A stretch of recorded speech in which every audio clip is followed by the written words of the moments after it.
everybody.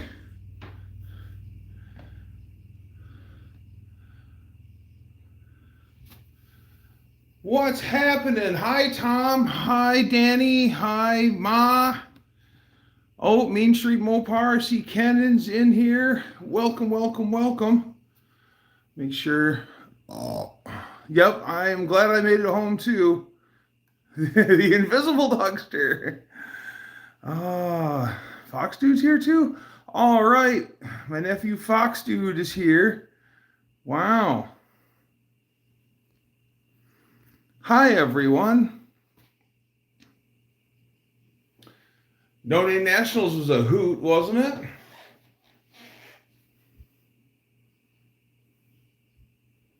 Main Street Mopar.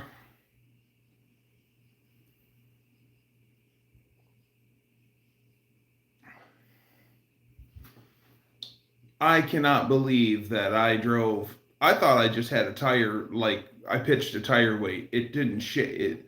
That was way worse than I imagined it was. And I thought it was the trailer. If I'm saying it wrong, I'm sorry, but is it Maron or Marjan? Well, anyways, hello.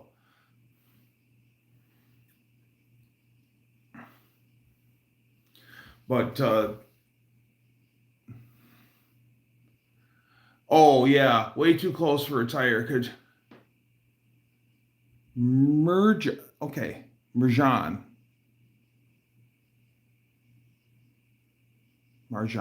Okay. Hi, Marjan.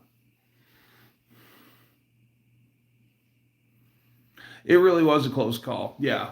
Like they're like, you need to take a look at this. And I get out and I look and I'm just like, oh no. Yeah. Well, I wasn't like I was headed out on the expressway. I was going to be going down all the 2-lane blacktop back by where one of the gas stations is. And 474 in gas for the trip.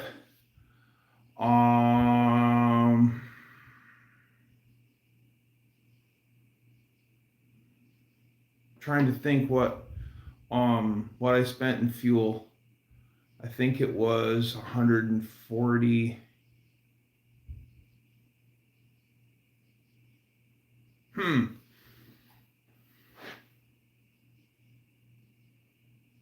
Trying to think what I spent in gas for the trip.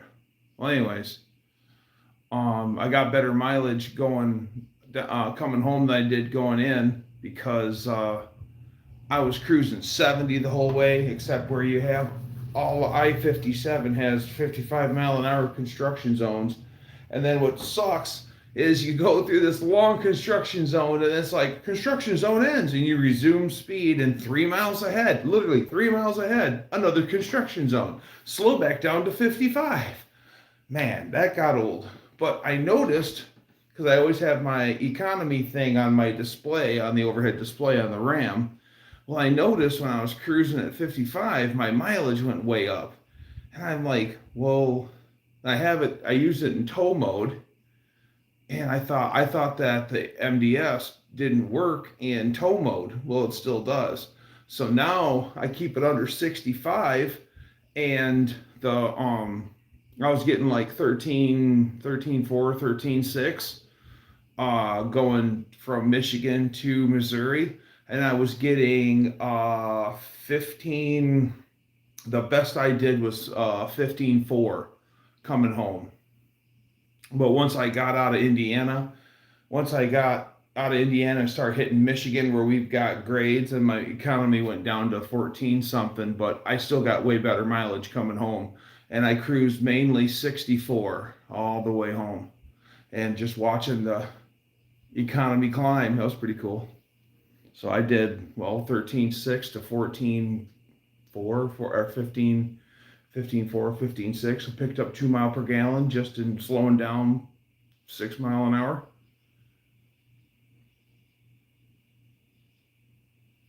Not bad. Just another song or two on the radio. Got into a rainstorm in Michigan on I-94, in a construction zone, and it's tight and narrow, and it's all split up, and a bunch of semi trucks are there, and it rained so hard, and it was dark. I didn't get home till 2 o'clock in the morning, and last hour was rough, y'all. I was mentally tired. I wasn't like falling asleep behind the wheel. I was just mentally tired, and that last hour was rough. I was like just about did cartwheels when I got out of my truck to come to the house, because basically we fixed the truck.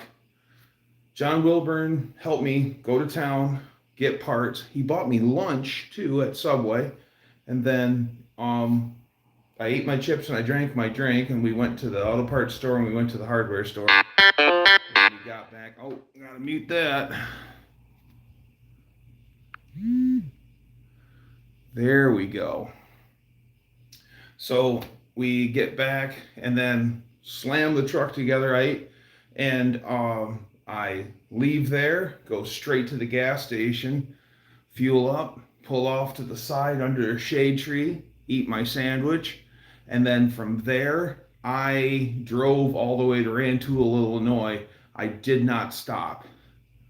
And the only reason why I stopped at Rantoul is because I finally needed to fuel. And then I fueled up again in Rantoul, and once again I didn't stop until I was home.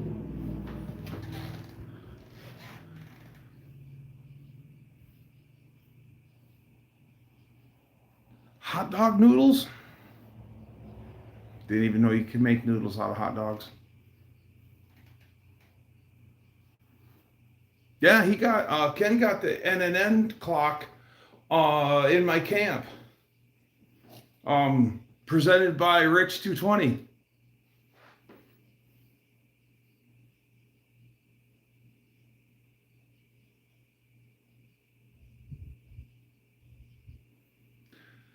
Oh man, it was a good weekend. Me and Turbo Tom sat around on Saturday night heavily discussing MASH, and he's quite my equal.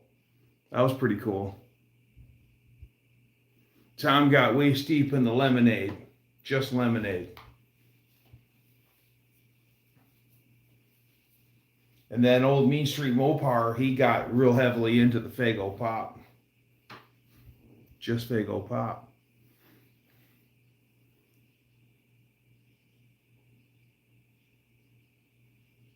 Yeah, it was nice. We went into the arcade where it's actually air conditioned. And man, that was huge. It was hot down at Sykeston. And it's hot and humid here too, though, so it's just like being at home. Rich was everywhere. This is true. Rich was everywhere. Oh, and then so we're working on it, and John Wilburn says, Dougster, this one's on me. I'm paying it forward, because he had to change a wheel bearing Saturday night on his van. It was wasted. And like Big Mike and Buck and Lars basically just said, don't worry, John, we got it. And they put it all together for him. So Wilburn said because they did that for him, he was going to do this for me. And he did the whole thing. And he was favoring his knee the whole weekend. And then he was all over the place.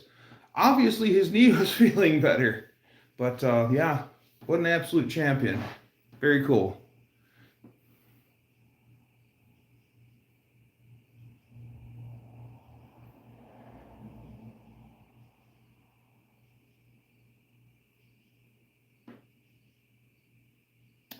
Say 67 and I like and sub. I said it.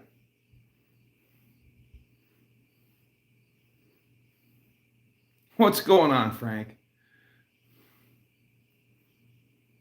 I think he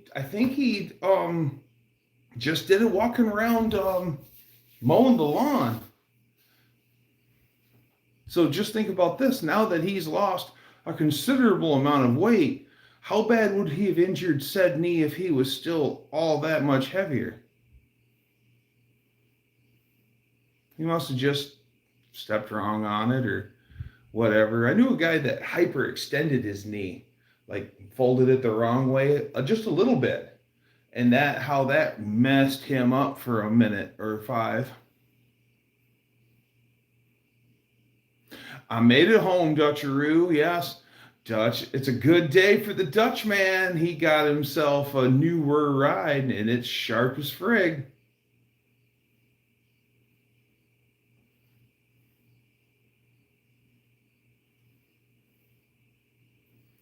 Why a riding lawnmower is superior. This is true.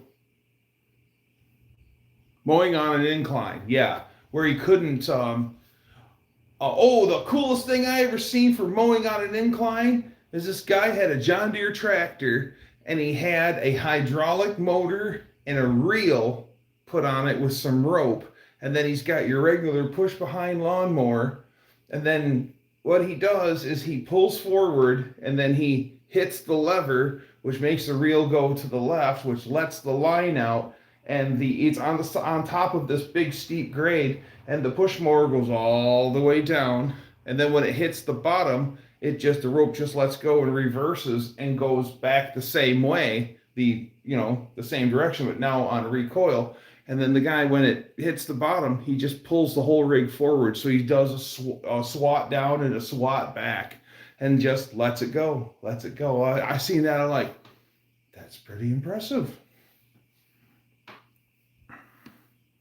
Oh, my Mexican connection is here. Who doesn't need rust-free car parts or rust-free cars? I don't get to drive it until tomorrow. They had to detail it and had to be shipped from another dealer and was dirty from the rain. That's right. Years ago, a friend of mine, there's a dealership local to Dutch. And in 73, he bought a brand new 73 Charger. And he ordered it, and it would be in on this day. So that day comes, and he took his wife and his father-in-law out to lunch. And then he got dropped off with his wife, dropped off himself at the dealership to pick up the car. Nobody called you, sir? No, your car's not ready. Oh, okay. Well, these things happen. All right. Well, no cell phones or anything like that in 73. So basically, he has to wait for his father-in-law to get home, then call, get his father-in-law, and then have his father-in-law turn around and come back and get him. So now he's borrowing his father-in-law's car, whatever. And the local fair's happening. And so he takes his father-in-law's car to the fair and then runs around there with his wife at the fair. And he goes by the Dodge dealer, the very same Dodge dealer that he bought the car from. And guess what's sitting behind the ropes but a black 73 Dodge Charger with red line tires on it, just like he ordered. Triple black car with red line tires. Okay, so they kept it for 2 weeks. So he now knows where his car is and why he couldn't have it. So he goes to the dealership and raises hell. He goes, if you guys just told me that you're going to do this, I wouldn't have cared at all. But, I need my car. I needed the car. I was out of it, whatever. Salesman says, I'm real sorry about that. What size snowmobile coat do you and your wife wear? He says, I wear a large and my wife wears a medium. Okay. What's your brand of whiskey, sir? Crown Royal. He says, all right, I will take care of things. Once the fair's done, you'll get your car back. Fair's done. He gets his phone call. Car's ready. Takes his father-in-law and his wife out to lunch, and he gets dropped off to pick up the car. As he grabs his keys and goes to get in his car, salesman steps out for a smoke and hollers across the parking lot. Look in the trunk. Make sure those snowmobile coats fit before you leave. All right, I will. Opens the trunk, and there's 2 snowmobile coats. And him and his wife try them on. Underneath the snowmobile coats were 4 half-gallons of Crown Royal. I think he was properly compensated.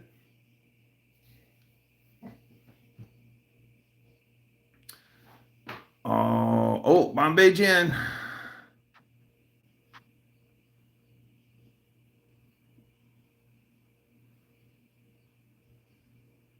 Yeah, you could get red line tires back in the day.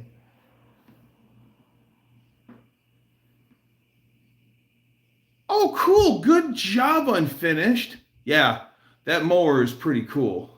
Good job, Unfinished. Salty Badger, hey, my guy. How are things in Southwest Cereal City?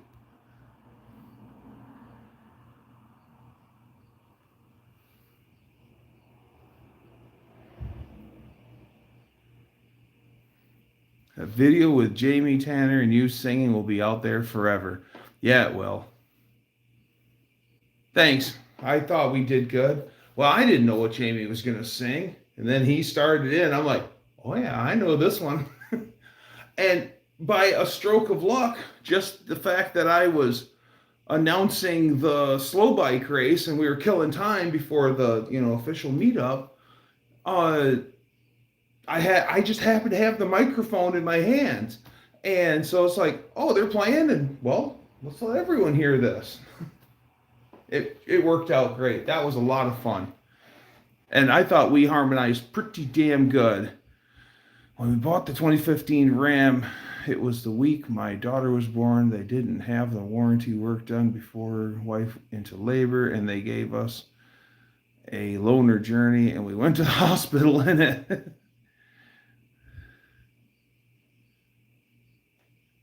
With all those crazy people. Yeah. All right. I'm hearing something dripping in the garage. Be right back. I got to investigate. I plugged one of the other refrigerators. My spare, I have two dorm fridges, the auxiliary and the secondary. Well, I have so much pop that I brought home. I plugged in the other one. So it's making a noise that I'm not familiar with. 1 second.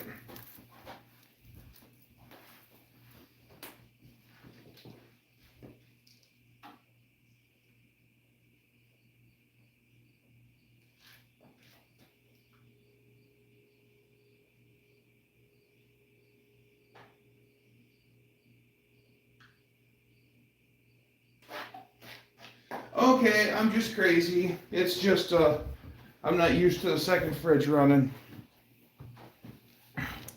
There's a little metal bracket on top of one of the hinges, and it's vibrating a little bit, but it's going buzz, buzz, buzz. But from a distance, it sounds like drip, drip, drip, drip, like water.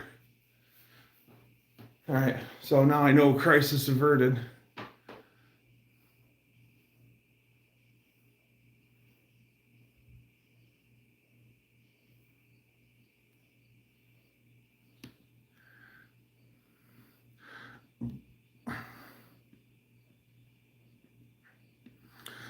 Oh, Dennis, Twisted Mopar Garage, what's happening?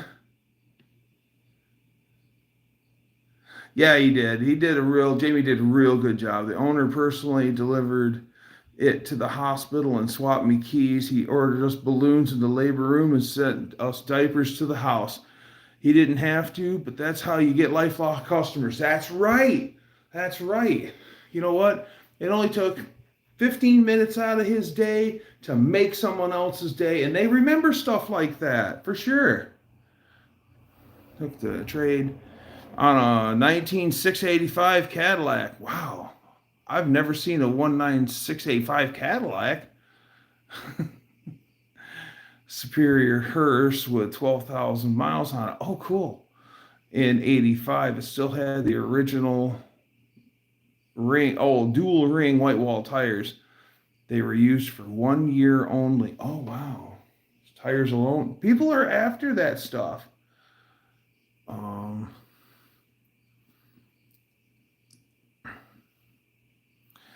I better go catch it, right, Salty Badger?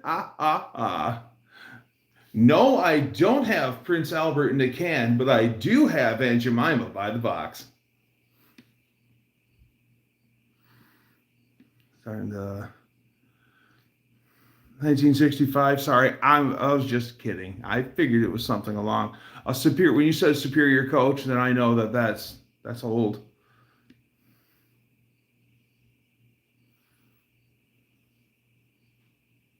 How long did it take to fix the tire at No Name? Well, first off, hi Tom, good to see you. Secondly, I say that it probably took us longer running around town assembling parts than it did to actually make the whole job. get the whole job done. And John Wilburn did the whole damn thing. Basically, I was his gopher. And you know how nice it was. We had Possum's shop there. We had full run of it. Grabbed his jack. You were working out of his toolbox and working out of his toolboxes and stuff. Yeah, it was great. I bank with Superior Bus Company's credit union. No kidding. The special car, the sandalwood color, and the funeral director told me that it was not running the Superior Funeral Home, so they'd had to remove that name from the car. That's right. That's right.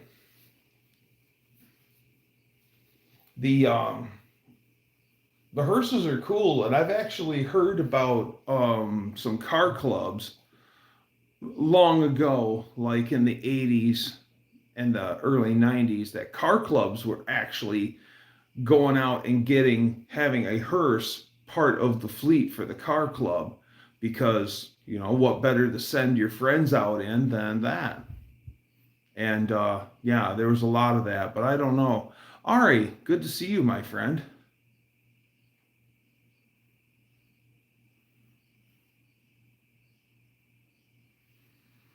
I want to say the school buses that we had they were Thomas built school buses.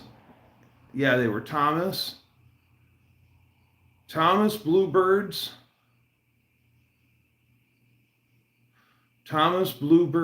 and Hookstras. Hookstra is a local company. Um, but yeah, a lot of Thomases and a lot of Bluebirds, and always pullers, not pushers. I never remember our school system ever having pusher buses. Always pullers, front engine versus rear engine. My friend J-Mo used to work in a Firestone Tire heavy truck service place out in South Dakota, and a guy had a Silver Series Detroit powered pusher bus RV that he ran out of fuel, dangerously low on fuel, and ran out of fuel, but he had enough power to get him to coast up to the pumps. So now he's filled with fuel and he's trying to start it and can't. And he's never primed the truck. So he goes and gets Jason. And then Jason comes out to look at it and tells him that it's going to cost, you know, this much, because he's got to bleed it all the way from here, all the way up to here. Touchdown? All right. Thank you. Lady Dougster is watching our Lions play, and she just told me that we just did a touchdown. So we're big Lions fans. So go Lions. So the guy's like, well, what if I do this? And on those Detroit diesel buses, you've got a starter switch right back in the engine bay. So the guy throws a big old snort, and I'm talking a big old snort of ether to the truck, and then stab the starter. And Jason literally ran for his life. He heard a Detroit diesel V8 make noises that he didn't know a Detroit diesel V8 would make. And it revved to the moon and made all sorts of cool sounds that it isn't supposed to. And then once it digested that huge snort of ether, not only did it stay together, it had picked up fuel and was running. And it was insane.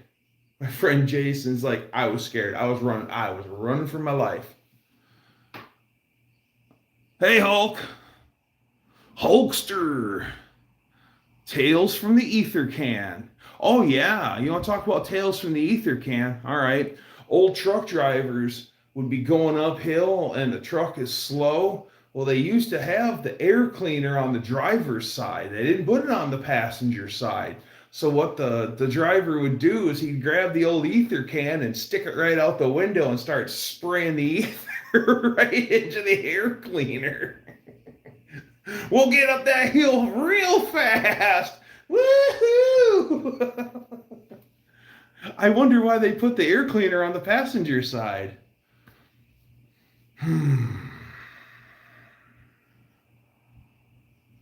Yeah.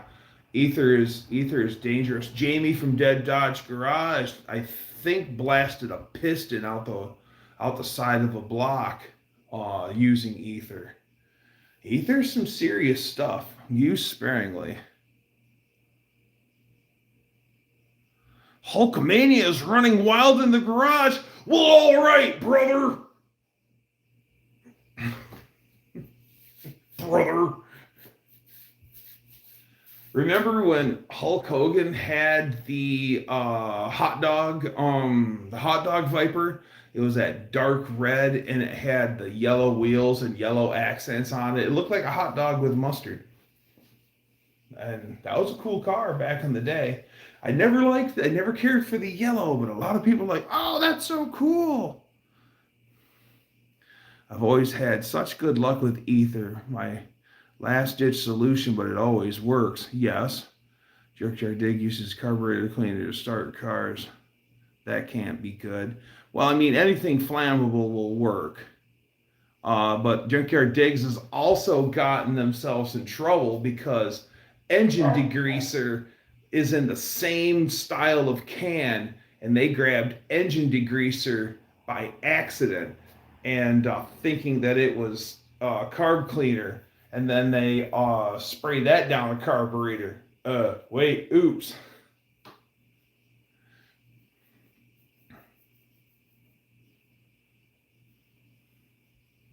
My wrestling name would be Fish Finnegan. Okay.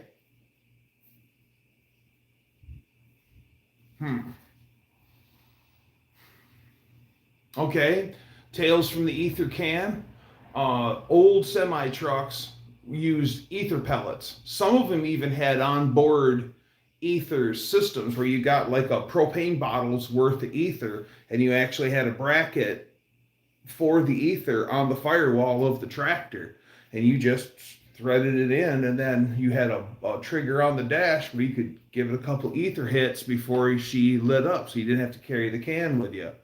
And then another style was ether pellets, and they look like fish oil pills. They're a big, rather clear capsule, and then you'd have a port that was connected to engine vacuum with a spring-loaded cap on it. Well, inside of it, there is a push pin.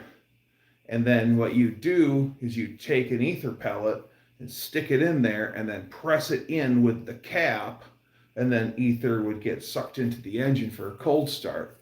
So what would happen is that it's a cold day and you're starting equipment and you've got ether pellets in your shirt pocket of your flannel shirt, and you finally get your tractor running, and it takes a while for a diesel to warm up. And once you light them up really cold and they run, but they're not running happy, and then you can literally hear them get heat into them.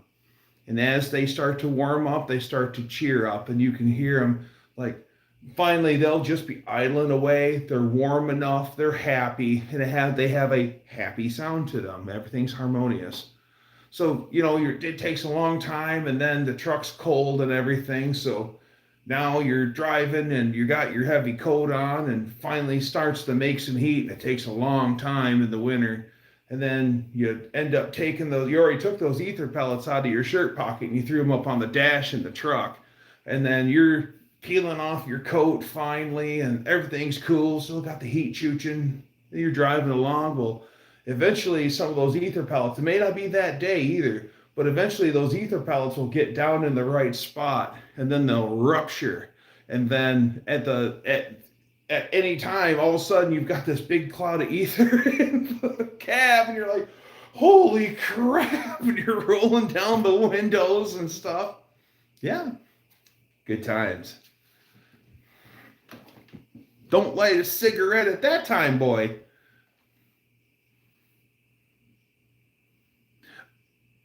I might do that too. Yeah. Hey, Average Tinker. That is a bad day.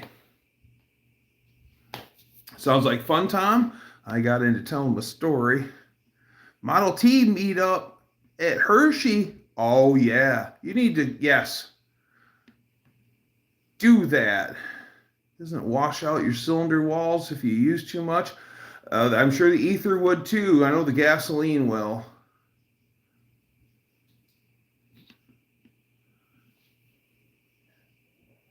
Yeah, yeah. Hershey, Pennsylvania is like the Model T.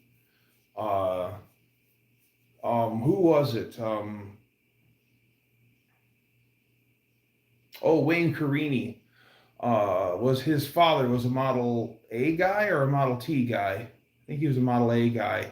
And they talk about going to the show at Hershey and then displaying their car at Hershey, and all four wheels had to have the valve stem sitting at a certain o'clock position.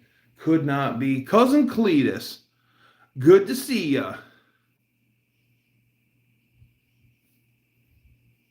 Welcome to my live stream.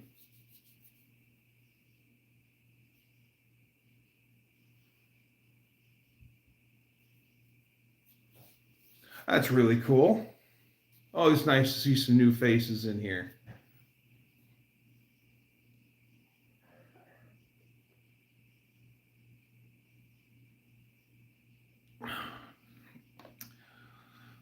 Are you walking by when Jamie was playing the guitar and singing? Old Mac, I not only was I was one of the singers. You know, I was telling when it was too much. Ether, you can look at the window on the side of the block. Yes. I've been sub for a while. First time on YouTube. Told me you were live.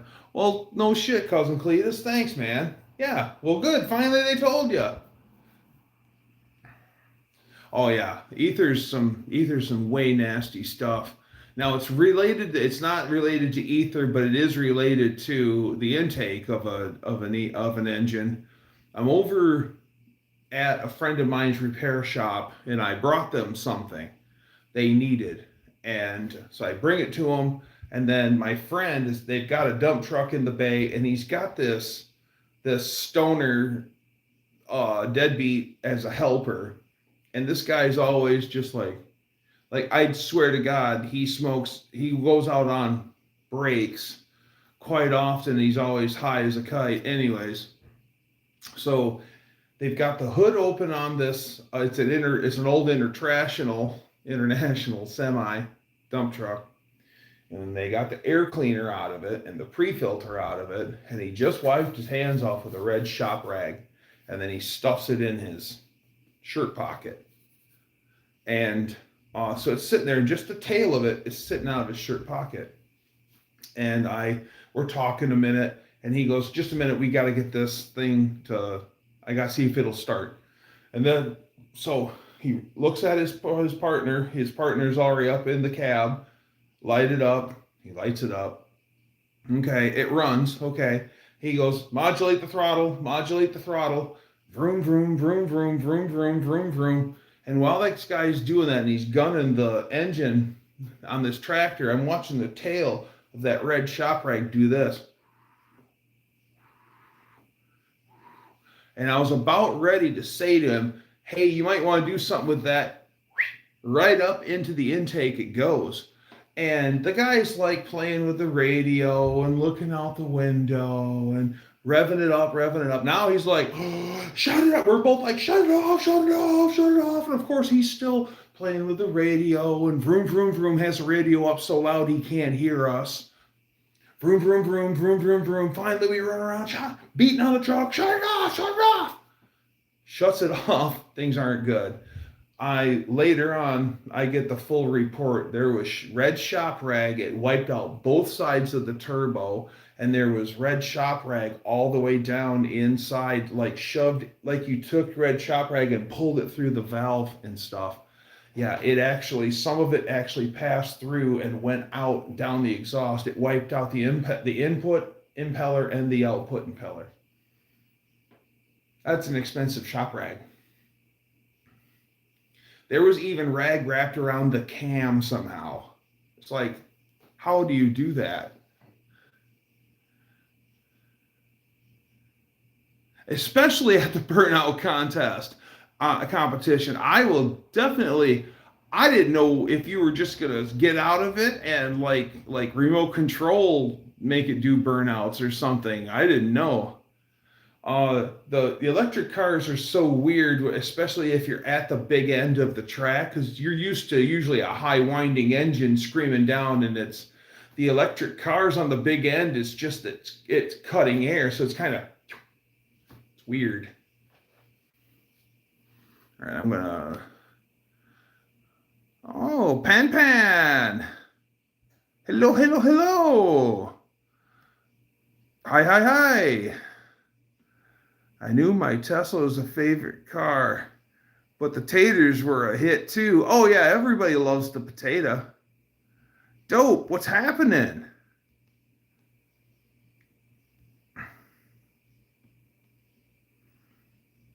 Inspection hole for proper lubrication. Now the funny thing is when hello Buff Del Campo.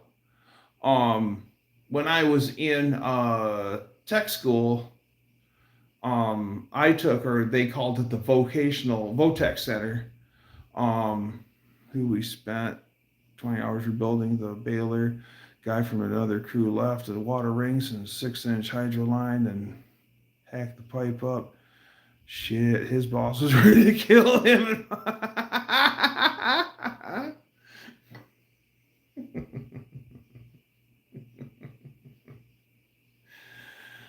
Oh yeah, good times. Oh yes, good times. Baler and hydraulic line, then this must be like a baler of something else, not like a hay baler. That could be a round baler though. Yeah, it could be a round baler. Crashes Roadrunner Garage. Welcome.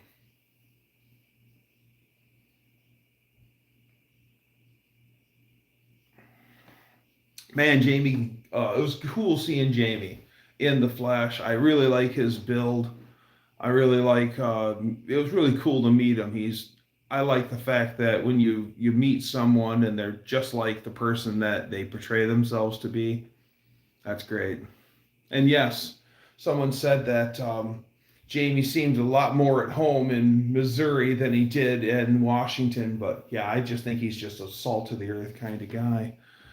We had a Detroit 870 run away, and we tried to choke it with a rag and a trash bag and ate it both. But the old fire extinguisher shut it down. The motor was toast. It sounded like it was going to come apart. 16-foot Ram Enterprise baler making 5,000 pounds blocks of garbage. Aha! Yes, I am well versed in the balers, of those kind of balers and compactors. Yes. My dad used to install them when I was a small fry. So, Salty Badger is talking about a runaway engine. So, my friend Cliff, we used to work for Detroit Edison, which is a power company in Greater Detroit. He lived on the west side of the state and then did a lot of work on the east side of the state. So, him and a whole bunch of other guys that lived in the area would all carpool together. And Cliff was their mechanic. And back then they had an in-shop, Edison had an in-shop dynamometer, and every engine was built and dynoed before it was put into equipment. So when they took all the time, money, and effort to put the engine in, it was verified as running and performing well before it's seen real service. So Cliff went through a 12-cylinder Caterpillar, and I think it was a Caterpillar. It was a 12-cylinder engine, maybe a Caterpillar, and it had a gear-driven governor on it. And he checked everything on that governor. Everything was in tolerance. So he said that it doesn't need to be replaced. They did a complete overhaul, new sleeves, new pistons, new bearings, everything. Put it all back together, and it runs away on its dyno test. The governor had fallen apart, and then now it's at full throttle and climbing, because what it does is as it's running faster, and everything makes more pressure, so it's feeding itself more fuel, and it makes it run faster, and you make more pressure, and it's supplying more fuel pressure, so more fuel, it runs faster, and it's going to make a grandiose explosion eventually. So that Christmas before, the company had sprung for brand new coats for everyone, and it said Detroit Edison on it. And then I think on your right cuff it said your name, and your name was over on your left side, like where your heart is. A real nice embroidered coat everyone got for Christmas. And one of the guys goes, "I got it." And he takes that brand new Detroit Edison, almost new Detroit Edison coat, and he wads it up and he stuffs it in the engine intake of that big old Caterpillar. Cliff says it never missed a lick. It didn't even phase it, and it ate that coat just like Salty Badger was saying. It ate that coat like it was nothing, like a twig through a wood chipper. And he says there's nothing but diesel smoke and fibers throughout the shop. And he goes, the thing's still running away. Didn't phase it at all. I go, how'd you end up shutting it down? He goes, we finally cut the fuel to it. That was the only way we could get her shut down. Because the air intake was so big, they didn't have anything large enough that wouldn't like cave in and get sucked into it. It was crazy. Yeah, it's one of those cool stories. You're like, I kind of want to see that, and then again, no, I don't.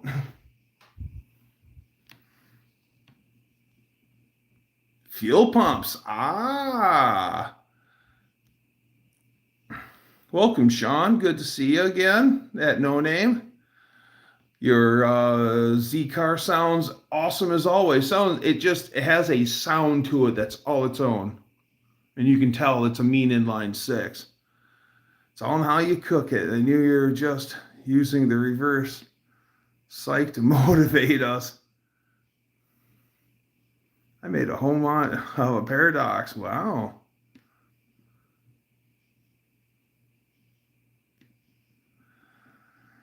Murphy beat the living.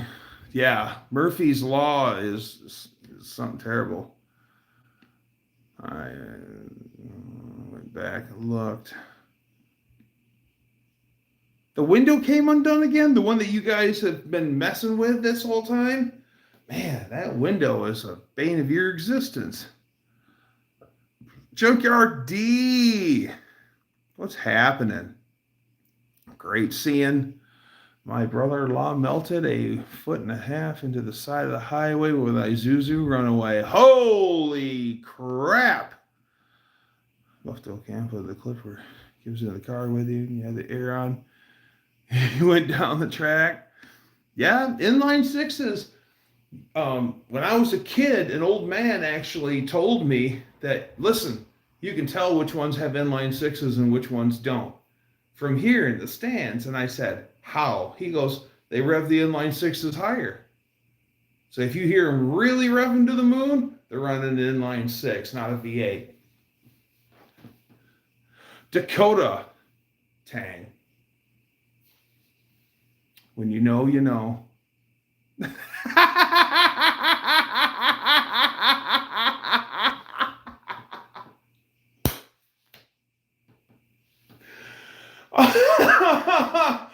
Oh man. Oh man. That's right. Good job, Ari.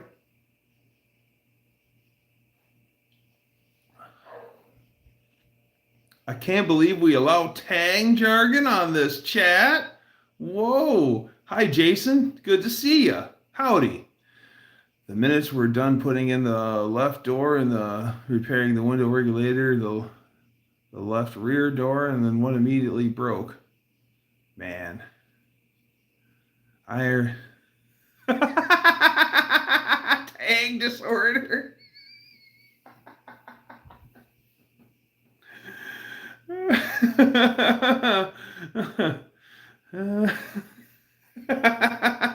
Tang.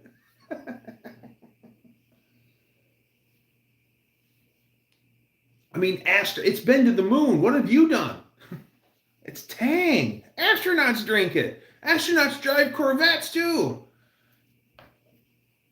You know how like the original like Buzz Aldrin and all those guys, those guys were military employees that didn't make squat a month, and um, GM wanted them to drive Corvettes because they knew that would sell Corvettes overall. And they're like, we want you to drive Corvettes. And they're like, we can't afford these cars. And it ends up being where General Motors like makes them so a lease option that's like so unbelievably cheap just to make sure that those guys were sitting in Corvettes. We're having more and more people in Tony's lives. Idiots are coming out again. That's too bad. We had a 800 horse V16 Alco 251 that ran away. We cut it fuel, but it was running off the oil in the sump. I shut itself down. It shut itself down. Wow, it was running off of its own fuel, its own oil. Oh my God. Yeah, that's some scary stuff. You only love the Tang. Well, most of the flavors. GM charged Buzz Aldrin a nominal sum of $1 for a year's lease on his '69 Corvette, not a purchase price. So we got to drive for a year for $1. Yeah, exactly. They made it to where by no matter what. And actually, what's kind of interesting is all of those astronauts, the Alan Shepards and the Gus Grishams and the John Glenn's and everything. John Glenn was the only one who actually did everything to the letter. Like, all the astronauts were supposed to go out and run and exercise every day. None of those guys did it. John Glenn went out and did it every day. And he was offered a Corvette too, and I don't think he took it. A lot of the except John Glenn, he's more of a Boy Scout, but a lot of those guys are old pilots, and what they did was they fly fast, and they would go out and they drive fast cars, because you're driving planes fast, you gotta drive cars fast too, and a lot of them drank their asses off, and it was not uncommon for all to race over to the local tavern and have way too many and bang on the old piano and howl out all the old tunes, and then race their cars back to barracks, do it all over again, fly planes, probably still drunk from the night before. Yeah, how'd you like to do that with a couple $1 million aircraft? Neil Armstrong taught here at the University of Cincinnati. Dad got a 67 Fairlane driving just the other day, 289 top loader 4-speed. That's quite, those 289s are quite spicy, can be quite spicy little engines. The guys are always kind of spacey that worked for NASA.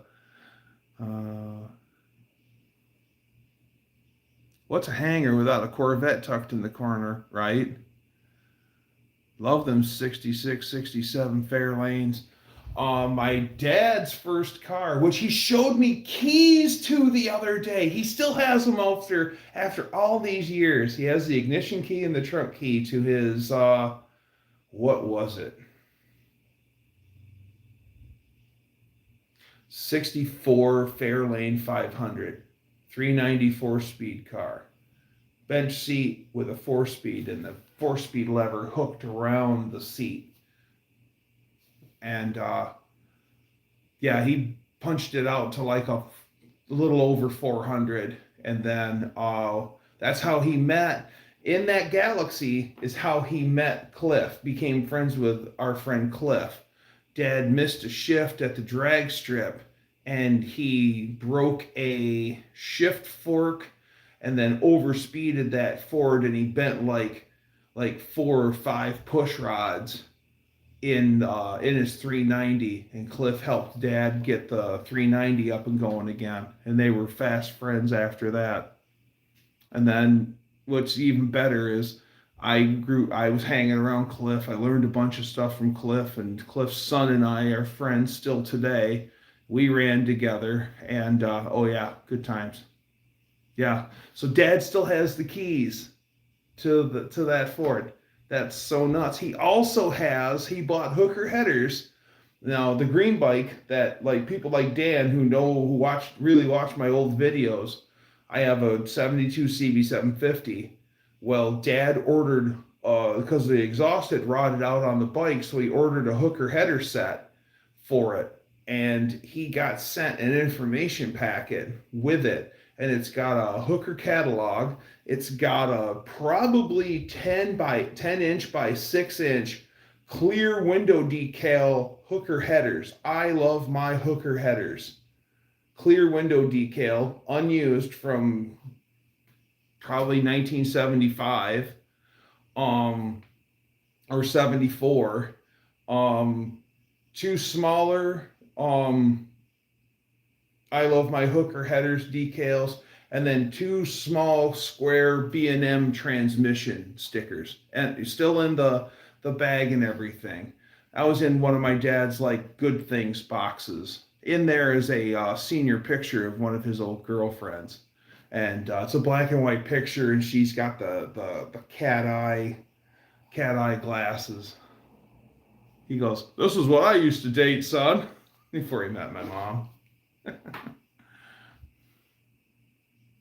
Hi, Poke. I'm sitting at the track right now waiting for the NHRA team trucks to start rolling in. Nice, Sean. 289 with 351 Windsor heads and a flat tap cam, Torque 2 intake. Gave me a ride in it. It didn't completely turn it loose. He didn't completely turn it loose, but I think it's going to be pretty fast. Nice.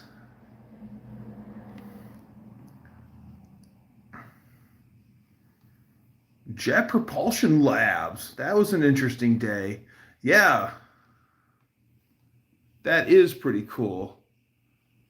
Horn rimmed glasses like the Owl. Exactly. Now, what's even scarier yet is Lady Dougster and I buy this house. This is scary.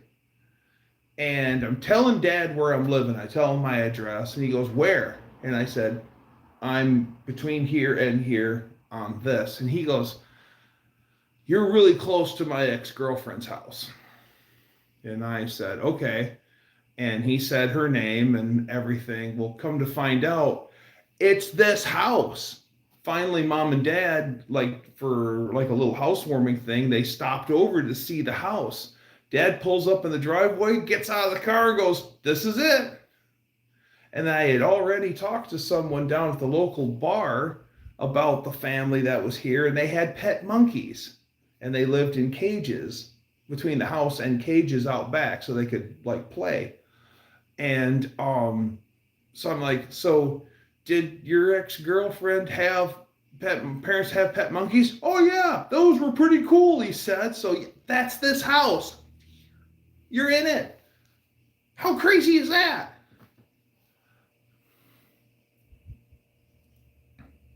With on the house story. Tinker. When I was real little, Ma broke her glasses, and we had to wear old horn rims ones, which scared me when I saw her.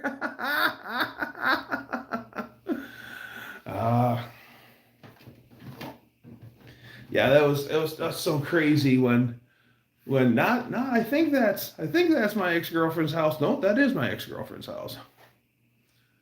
No trucks tonight, so looking up maybe tomorrow there'll be more. Nice. I think there'll be in a TV spot where you can watch this weekend or come down to the track. At Worldwide Tech, I'll be in the grandstands this weekend. Man. I haven't done anything going to No Name has been the only motorsports thing I did all summer so far. Lady Dougster and I were going to go. We had a long weekend, and I said, "Let's go to the races." She goes, "What races?" And I go, "Whatever's happening. Let's find it." It was Friday night. She says, "I want to see dirt. Whatever it is, I want dirt." Well, usually around here, dirt is Saturday, and a lot of places race on Friday nights. And, "Well, I don't want to go where there's a lot of people." I go, "Well, let's go to the drag strip for Testing Tune. There won't be a lot of people there." And then we we spent the whole day running around and we got pooped from just doing all our chores. And we got back and it was hot. And she goes, "Do you really want to go out in the sun for the rest of the day?" And I said, "No." So we ended up staying home. So yeah, Duckster Wolverine Garage brought me here. You're right. I did.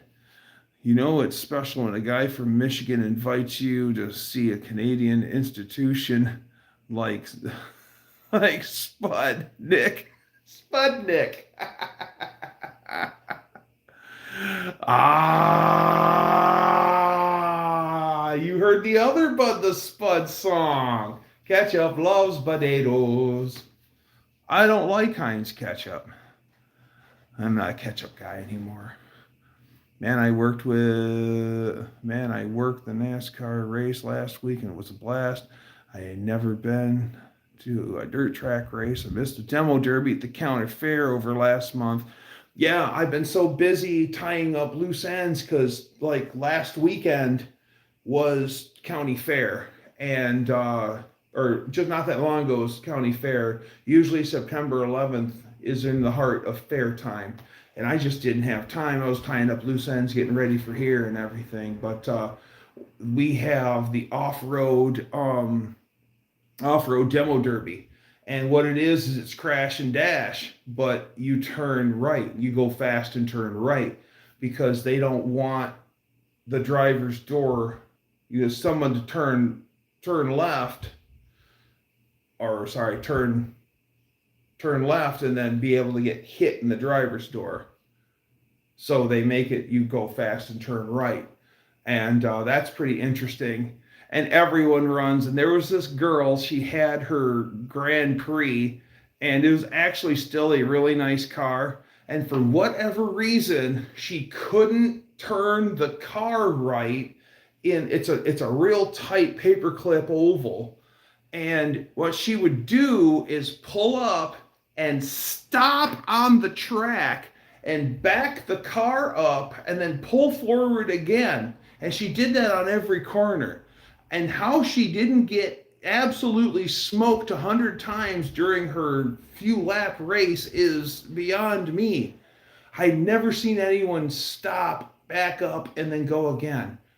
I don't know if the car had a mechanical issue or what, but she didn't last very long. And then this one old boy, he had it was like a 94 Pontiac Grand Prix with a 3.8 in it. And the car did not have a straight body panel on anything. And he was just doing it to it. That thing ran like a raped ape.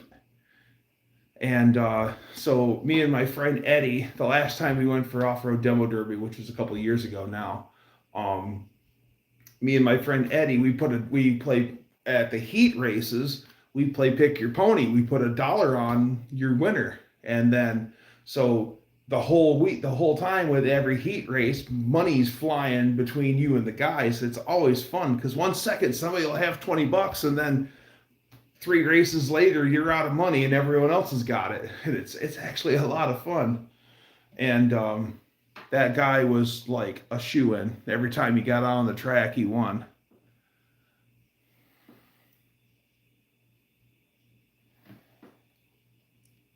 Got you on the old man's. You're really close. Do I know the guy with the backyard junkyard?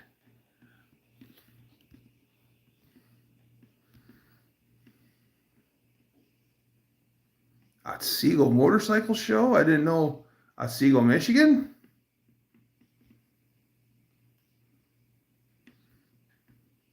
Potato cannon? No potato cannon. Potato cannon is very dangerous. Someone very close to me overcharged a potato cannon and it exploded on him. And his hand was numb his trigger hand was numb for like a week from the explosion. And that's when we all decided that it ain't worth it. Now, if we could thread it all together, that'd be different. But glue it all together, even if you bolt it together and epoxy the bolts in, no, it's not safe. They still blow apart. On the Grand River Avenue headed east on the left.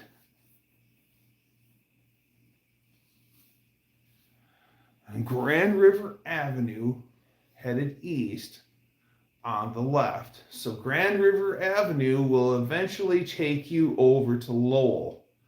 And Grand River Avenue actually winds along the Grand River. It's a great ride, by the way. That's a nice area over by Ada and Lowell, Greenville. And screw your HQ, there's pipe works best. Yeah. Weld it together. Well, no, the PVC one's buff is what I'm talking about. But yeah, if you want a potato cannon, then definitely make it out of actual metal. Maybe you're on the wrong side. I was talking about Eagle Days. Oh, yeah, I'm on the wrong side.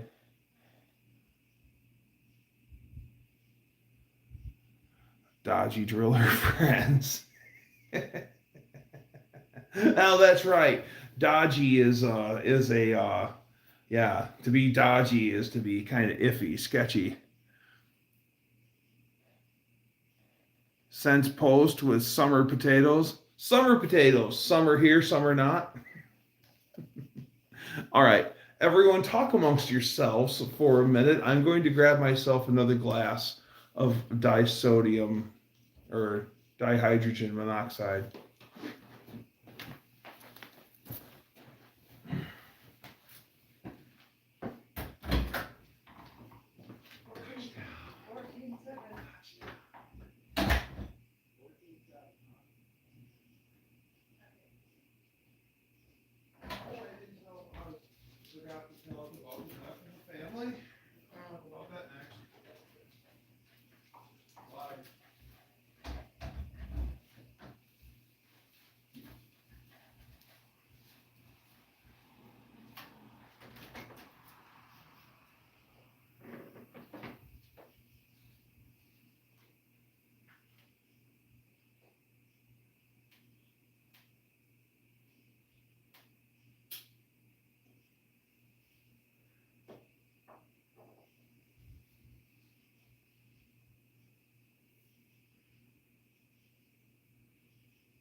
I'm back. Did you miss me? I know you did. Hey, look who showed up. It's Bud.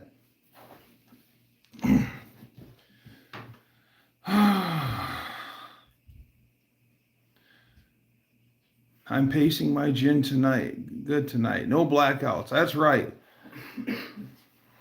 Brian. Dodgy Autobahn. So, yep. Bud the Spud's here. So all is well in the world. I do have a tragedy to announce. There's been a death in the family here at the Wolverine Garage. My pet rat, Trapper John, passed away this morning. Lady Dougster went to go feed him, and he looked like he was sleeping down at the bottom of his pen, and he didn't wake up. So at least he looked like he wasn't in any pain or anything like that. And so that was, yeah. We only had him about a year, but he also had a tumor growing on the side of his face, and he had a big one on his side. And we noticed a change in him probably about a week ago. So, yeah. So that's kind of terrible. So, yep. R.I.P. Trapper John. Hawkeye's still with us, though. That's Lady Dougster's pet rat. So, yeah, I'm kind of bummed out about it, but, you know, we gave him the best life that he could have. So, he gets so excited. Both the little guys get excited. You could feel their excitement. It was really cool. Hey, thanks, Mean Street Mopar. Trapper John MD, he goes on to a better place. He's getting his own spinoff in heaven right now. They're trying to revive Aftermash, right? Yeah, it was kind of disappointing.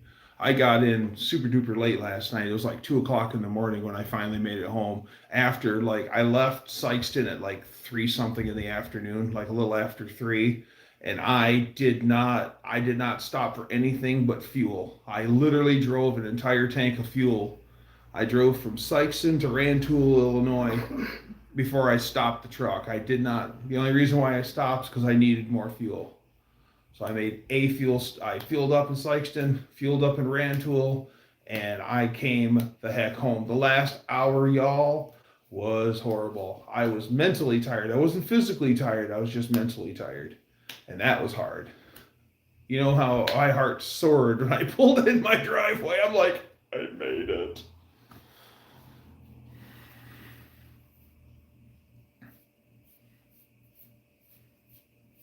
Well, thanks, guys. I appreciate it. Um, but he got a proper burial, and that's all you can ask for, right? He's buried right over where Shop Truck sits, so I'll be able to pay my respects when I need to, when I need to.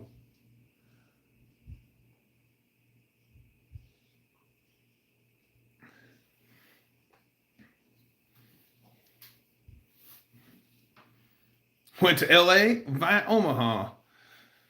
Everyone might have think I flipped. I think I'm gonna reroute my trip. Reached out and kicked old Green Teeth right in the knee.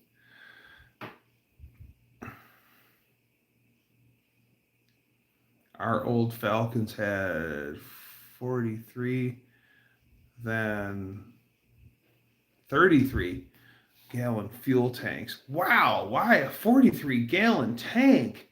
That's huge. I don't even think my uncle's big old boat Dodge van had that deep of a tank.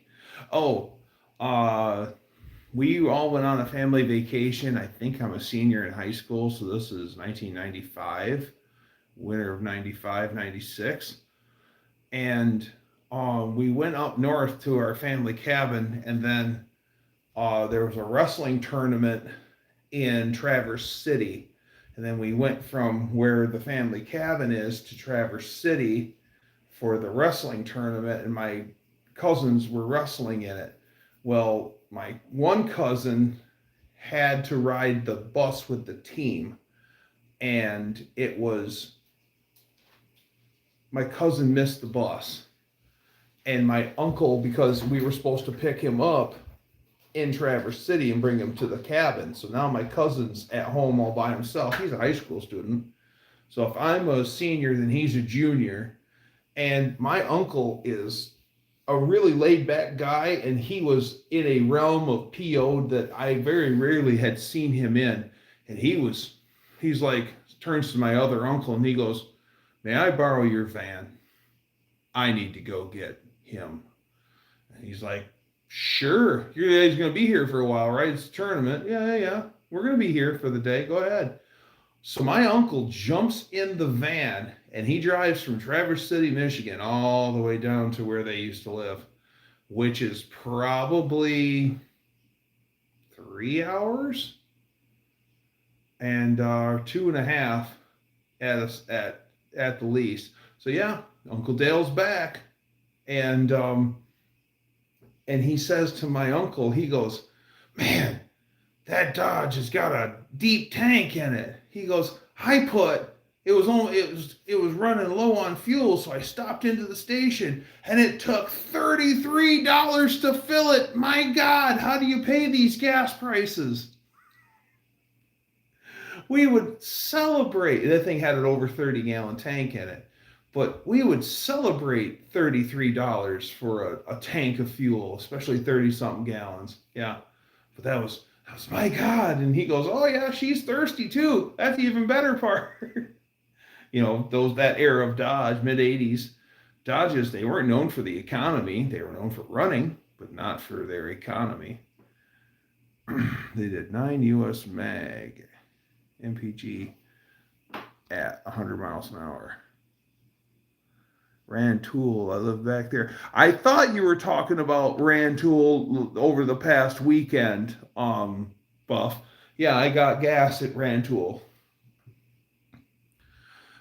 Thank you, Average Tinker. I really appreciate that. Yeah, we only had him about a year, but you know, you love the little guy.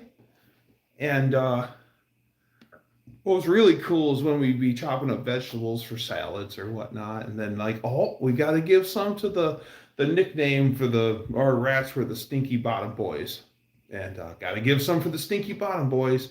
And you'd go over there, and they'd be all excited and pawing at the cage, and I'd get big old strips of lettuce off the leaf for them, and they give each of them like an inch wide strip of lettuce. And no matter what you give to those little guys, they take it, they just rip it out of your hands, zoop, and that whole ribbon of lettuce goes, and they're just in the corner.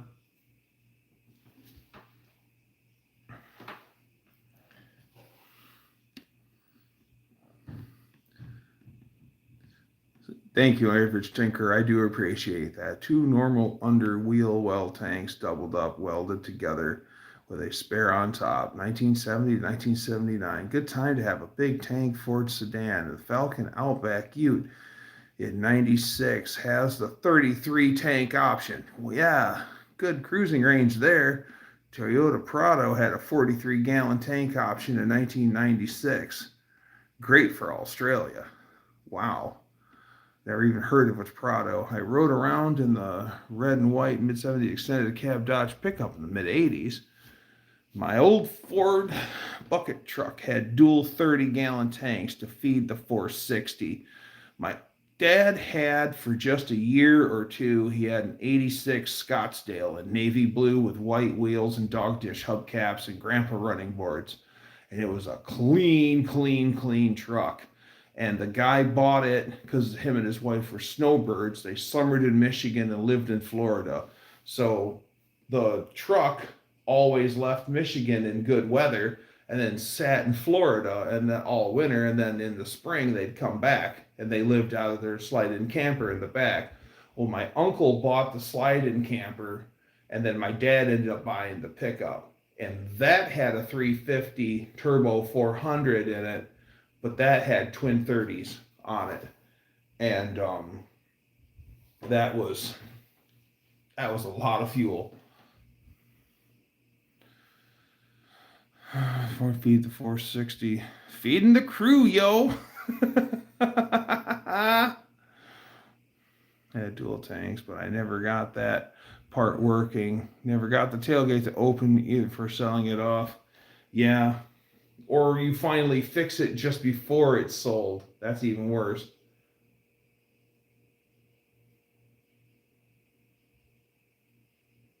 I've had that one. Filling both tanks because I used the fleet fuel card. Yeah. I gotta wait for... No, I won't even talk about it. The guy who bought it was an HVAC guy. And I think he got a DUI in it right away. We went from Jackson, Michigan to Cullman, Alabama, and my dad's 93 F-150 with a 302. 811 miles on 2 full tanks. I'm not a Ford guy, but a lot to be said for combined 36 gallon. Yes. Yeah, that's a lot of fuel. It's a lot of fuel. And, well, a friend of mine had a dual tank Ford pickup, and I was with him. We were headed out. We were going to take the car hauler and go get something. And it was whatever. He was a Ford guy, so whatever it was going to be a Blue Oval or a Mercury. And he pulls into the station, and he would just take both gas pumps. This was the old style gas pumps where you still had to flip the lever over to turn the pump on. That went across where you put the fuel nozzle away. he would grab both pumps, grab both nozzles, flip, flip, and shove them both in his truck and let her eat. And then he's like, go ahead inside, grab snacks. I want this, this, and this, and grab whatever you want, and grab us pops, and I'll settle up when I get into the store. So now click, click, all right, that much in fuel, hangs up the things, and he goes in, 2 tanks of fuel and snacks and everything, and then the guy goes, it's be this much. And my buddy pulls out his wallet and opens it up, and he pulls out an IOU from his wife. She cleaned him out. He was not happy. Guess who got to deal with him for the day? And I hardly had any money on me either to help. I kind of got him somewhere. He ended up leaving his driver's license there and saying, I will be back to pay for this. And he did. But I gave them some money. Oh, man, was he mad. He was mad.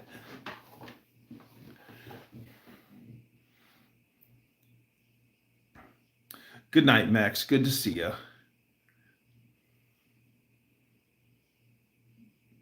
Don't ever tell me to get whatever I want to eat, or I will walk out with a large pizza for myself. Okay. Well, he did say whatever snacks I wanted. Well, I mean, then again, a large pizza could be a snack if you're the one guy. Hi, Michael. Crap, we used to go up north to an ice fishing tournament on Torch Lake, or Fife Lake. And, that's always a good time. And we'd always have dinner. There was a little down home redneck bar, and then there was the bougie bar.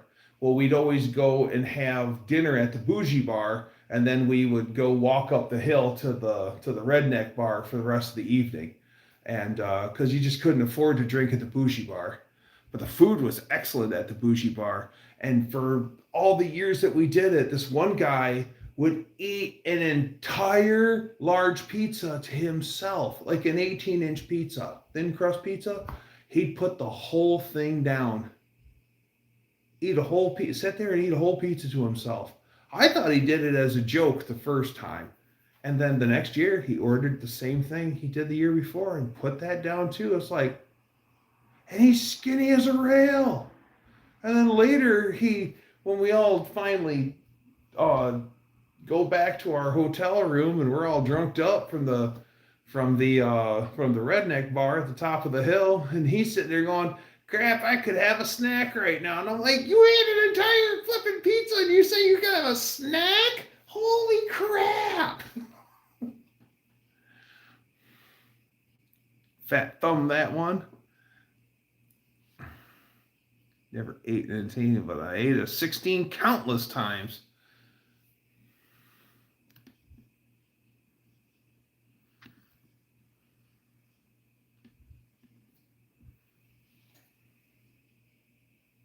Yeah. The ice fishing tournament was a lot of fun. Just the past couple of years though, it's been unsafe ice, and we haven't been able to get out on it, so they haven't even been having the tournament anymore. And there was different classifications, like the biggest bluegill, the biggest perch, the biggest walleye, whatever, pike, and then each place you got a prize on 3 places for each category, and then there was biggest fish overall, and there usually was $1,000 cash prize for biggest fish. And the cool thing was that's another reason why you went and drank down to the redneck bar, because that's where everyone went.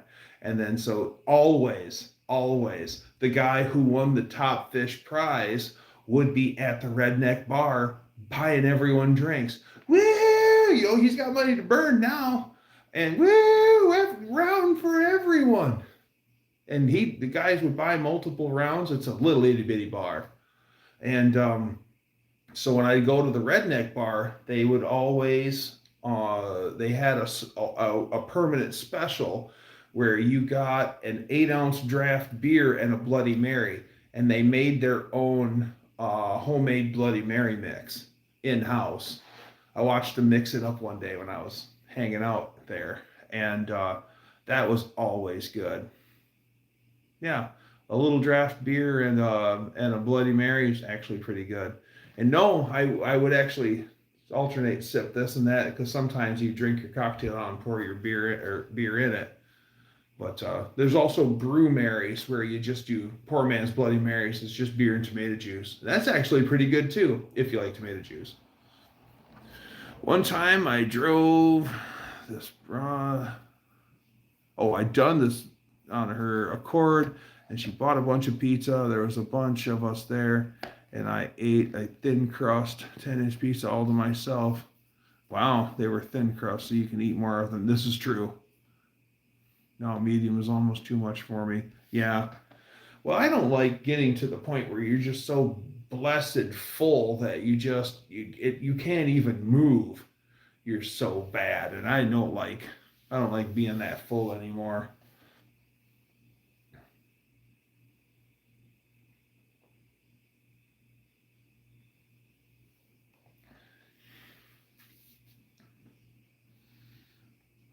Ma.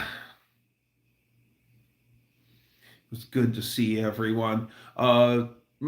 Casey is wondering who got footage of the slow bike race, and I think you guys did. You and Damien did.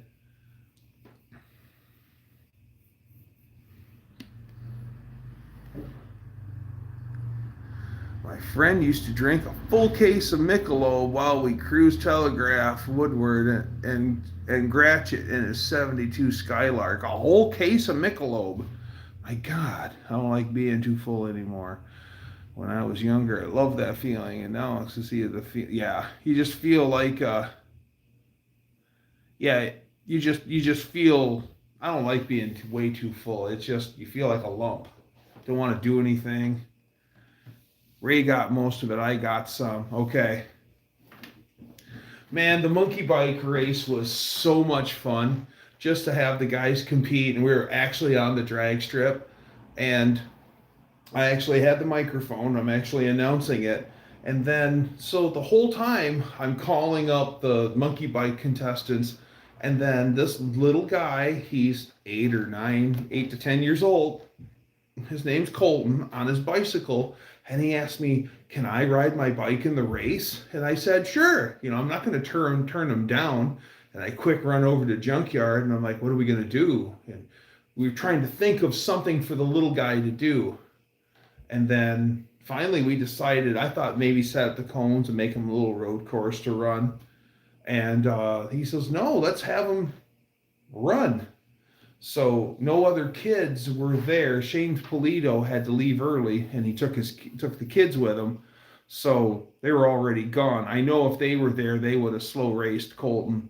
So we run. It was 113 cycles, and he was having an issue. Damien ran.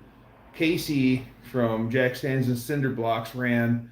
And then Junkyard was riding Damien's bike and then competed himself.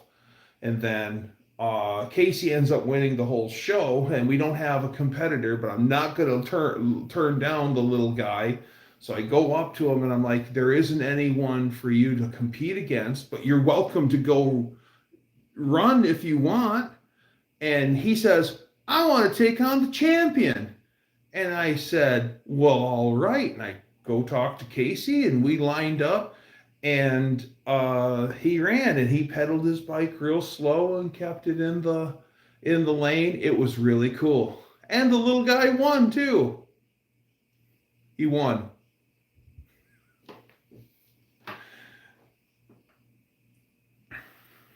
Drunk straight ketchup before. No thanks. Talk about full. I ate at Tony's Diner off I-75 in Birch Run Saturday. You won't leave hungry. Birch Run's a long ways away from here.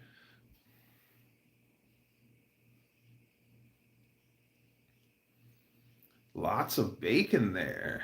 Salty. Ooh. Like bacon. The best bacon I ever had, there were some guys around me that were slaughtering hogs, and they were taking their own pork bellies and sending them out and having them smoked.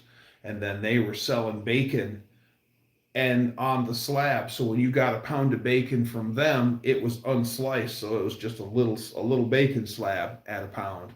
And man, was that stuff good.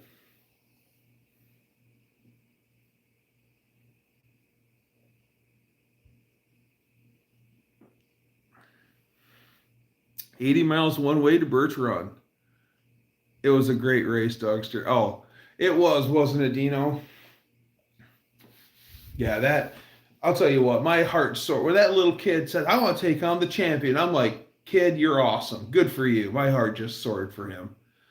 And what a good little kid, too.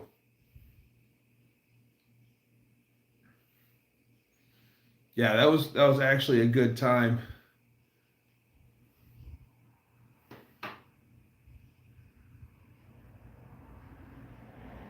You ever go to Tony's, you get about 5 pounds of bacon with your eggs. All right. All right. 5 pounds of bacon? It's a lot of bacon. But who don't like lots of bacon?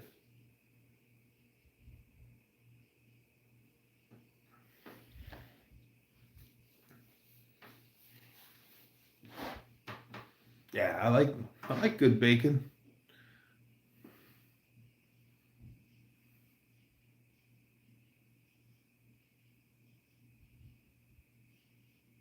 What an animal to run a 20-inch good. Oh yeah. Yeah. I don't even think at Tinker, I don't even think it was a 20-inch bike. I think it's the next smaller bike for the kid. He's just a little guy. I think a 20-inch would be too big for him. I don't even think it was a full size 20. Oh, Tinkerer is 87 miles from you. Oh, okay. It's a 16-inch. Yeah, 16-inch. Yeah, it was a cool looking bike. It was black and it had flame licks all over it. It looked sweet. And even the rims had flame licks on the rims too. It was pretty cool. Yeah, probably a 16. He was a nice young man. His dad says, "You guys are going to be here for a minute, right?" He goes, "My camp is all the way on the backside. I'm going to run there for a minute. Will you look after my son for me?" And I said, "Absolutely."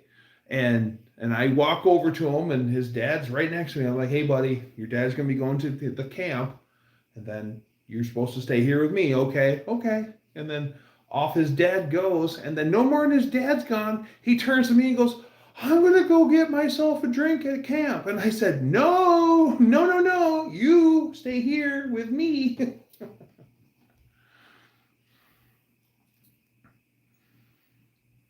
But other than that, good kid. That was a cruise, Salty. I'll go to the Wheat and Rye Memorial '94, but it's probably changed in the 12 years since I was there. Never heard of the Wheat and Rye. Um, John Cope took me for a hot lap in his drag truck, Mr. Haney. That thing pulls pretty good, guys. That thing pulls really good.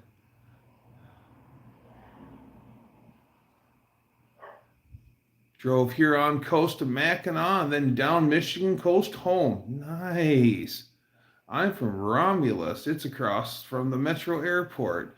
So I know someone who lives in Romulus, right next to the airport. Never been to Legs Inn. Nope, never been to Legs Inn. There used to be this bar called Arts that one of the guys I worked for was just in love with. And um he had a big picture behind his desk, and it was a nighttime street shot of Art's Bar, and then it's just the door and the awning on the front, and the open sign is on. And then the bottom of the picture, it says handwritten, "This is a work of art." And art is in parentheses. And I'm like, "Art's Bar, huh?" "Oh man, yeah, that's my favorite place. We you know, he drives way too far just to go have dinner at Art's Bar. It's one of those things, like, that's his place. This is a work of art.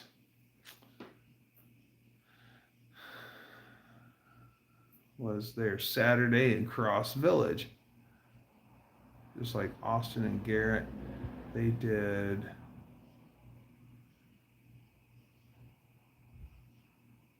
Oh yeah, child minding at No Name Nationals too. Hey, you know, sometimes somebody just, that's okay, as long as the kids are good.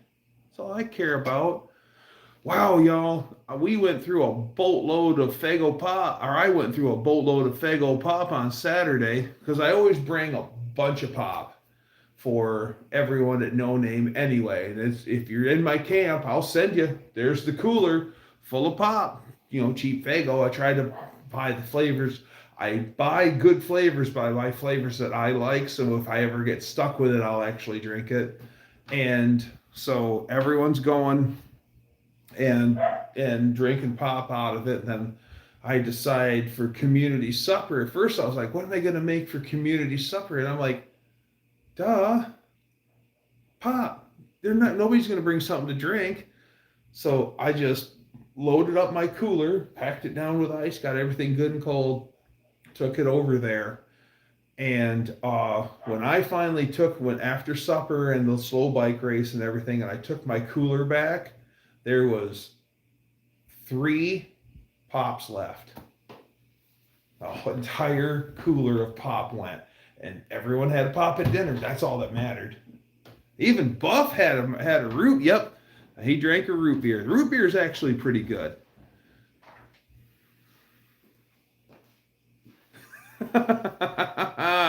Three's company too. Come on, dance on our floor. Find a step that is new. Hear my dog? The Dougster?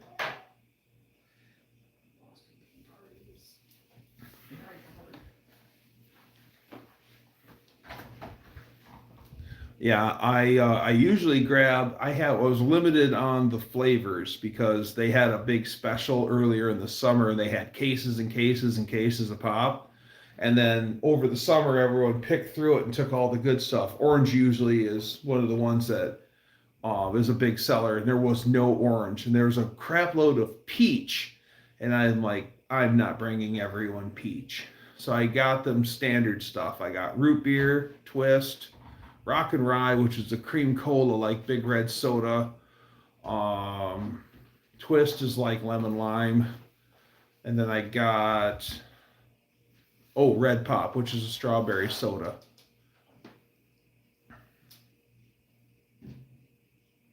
The dog was barking confidently. What does the have no fear come from? My dad used to say that too. I figured y'all would have picked up on the theme.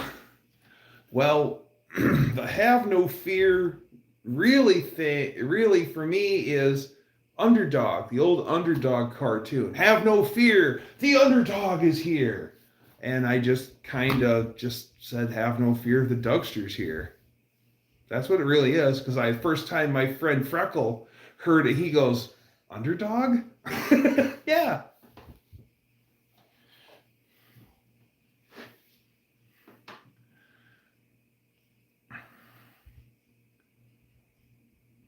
I found a large plastic containers of lime Doritos at the store where I work. Nice. Lime Doritos is actually pretty good. I can't drink a lot of it, but it's good. I saw cream soda, but it was gone when I looked in the... Oh, yeah. Oh, I'm sure have no fear is probably is beyond the Underdog. It's just that's what I remember. Yeah, the cream cola is that one actually is my favorite. Cream soda. That's right. I brought cream soda too. Yeah, I brought the cream soda. I still got some cream soda. I think out of all that pop I bought, I think I only got like a couple cases of cream cola, which is like Big Red Soda. Creams, 8-pack of, they're all in 8-packs. And I got an 8-pack of lemon lime, 8-pack of, it's like 4 or 5 8-packs of pop out of all the cases that I bought. And they were only like $10 a case. So that's the beautiful thing. I didn't pay crap, and everyone had something tasty to drink. So I'll always, as long as I'm going to No Name, I'll always have a cooler full of pop for everyone. And a potato for you. In Pittsburgh, the cream soda is brown, like cola. Yeah, golden cream soda. They don't they don't dye it red. No. If it's dyed red, then that is a cream cola. If it's clear or amber or tanny golden color, that's regular cream soda. So there's cream soda and then there's cream cola. There's the difference. Anyone know how far Faygo gets distributed? It used to be just local to Michigan, like Better Made potato chips. Better Made potato chips. Yes. At one time in Detroit, there was 17 potato chip manufacturers, and Better Made was one of them. They're the only ones left after all those years. Still made in Detroit. Yeah, Better Made chips are awesome. Awesome. Yeah. A Faygo and Better Made chips. The only thing better would be going to the Coney Island for dinner. Yeah, Detroit. You eat good in Detroit. A couple of Coney dogs. Get a Flint dog and a Flint dog and a Detroit dog. Different kinds of chili. The Flint chili is more like Sloppy Joe, and then the Detroit chili is a little runnier, but still good. Either way you go.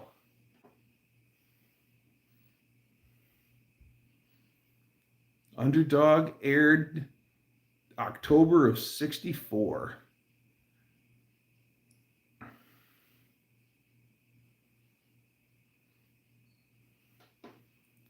Faygo goes to Thanks, ICP. Yeah, there's actually the Juggalo Network. There was guys here in Michigan that were sending cases of Faygo pop in the mail to people, and they were charging them insane prices for it. And of course, they don't know.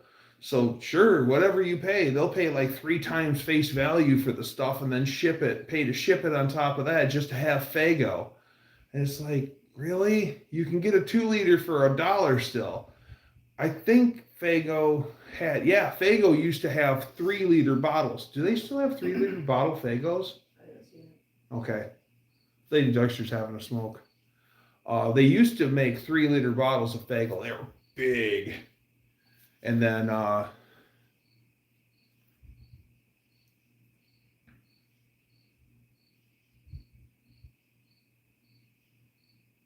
they sell it in South Carolina? Okay. So like it makes it all the way down to South Carolina. That's cool. So there you go. Drink Faygo. It's Detroit pop. I have not seen one in years. Not since '05. The Faygo semi tractors were pretty cool.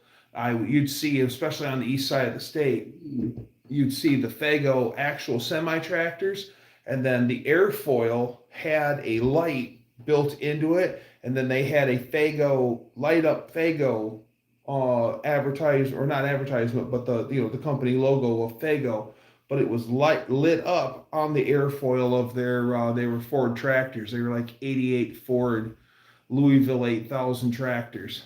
And you'd see them coming down the road. The minute you seen it, it was either Roadway, because Roadway had light up signs in their airfoils, or it was Faygo. And yeah, it was cool to see the old Faygo rigs coming down the road. Ale 8. Isn't Ale 8 like ginger ale? But I'm telling you, hands down, the best ginger ale there is, I'm biased, is Werner's. you can't beat Vernors. Everything else is good, but if you know Vernors, everything else you drink in the ginger ale department, you'll always want a Vernors, because nothing's like the Vernors. Yeah, Amazon sells Faygo. Did Twin Pines milk trucks deliver to our side of the state? Nope, I never heard of Twin Pines milk truck. Twin Pines. RSS had logo lights on their airfoilers too. Cool. Archway cookies. Archway cookies. Yeah. If we were good, sometimes when we go to the store with Mom and we all behaved, Mom would buy a whole pack of Archway soft molasses cookies. And those are my favorites. And I've always loved molasses cookies. And it was always Archway. Now, homemade's better, but if in a pinch, you can't beat an Archway cookie. I haven't seen Archway in forever. I hope they're still around. I should get some of those. The old windmill cookies. I was just thinking of those. They're almond cookies is what they are. And yeah, windmill cookies are awesome. Do I watch Dane Scott's Trucker Lounge? No, but I will. Pennsylvania Dutch Birch Beer.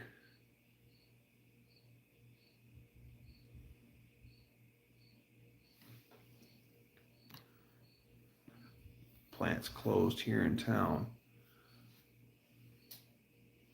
There's a lot of stuff if you look at like birch beer, ginger ale, root beer. It's all the early days of soda, and they were actually using the herbs and stuff to put it all together. Kind of interesting.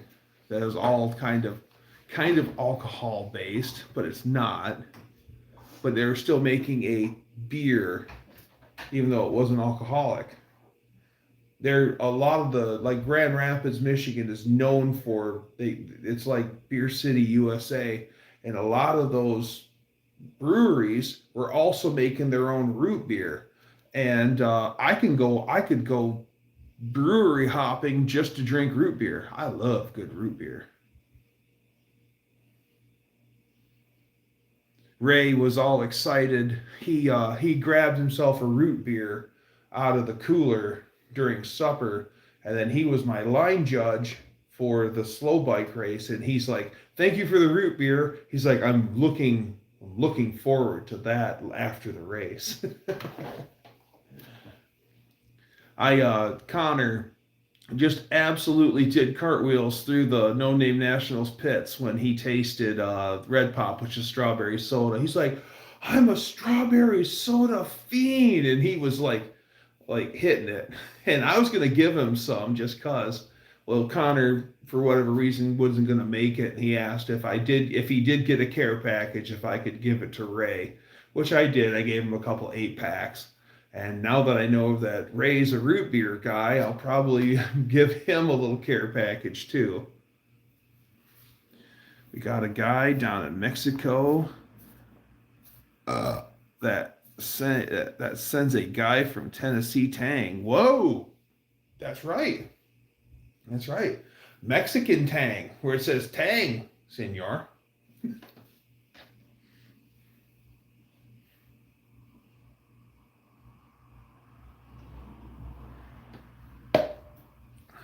Okay.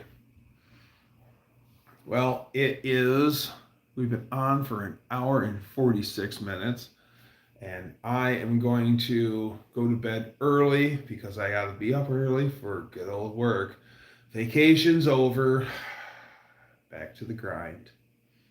So, thank you for coming in. I always appreciate it. Always have a good time with great people here, so thank you. And let's be like the Beach Boys. Let's get together and do it again. So, be here next week. Same Dougster time, same Dougster channel. Bye, everybody.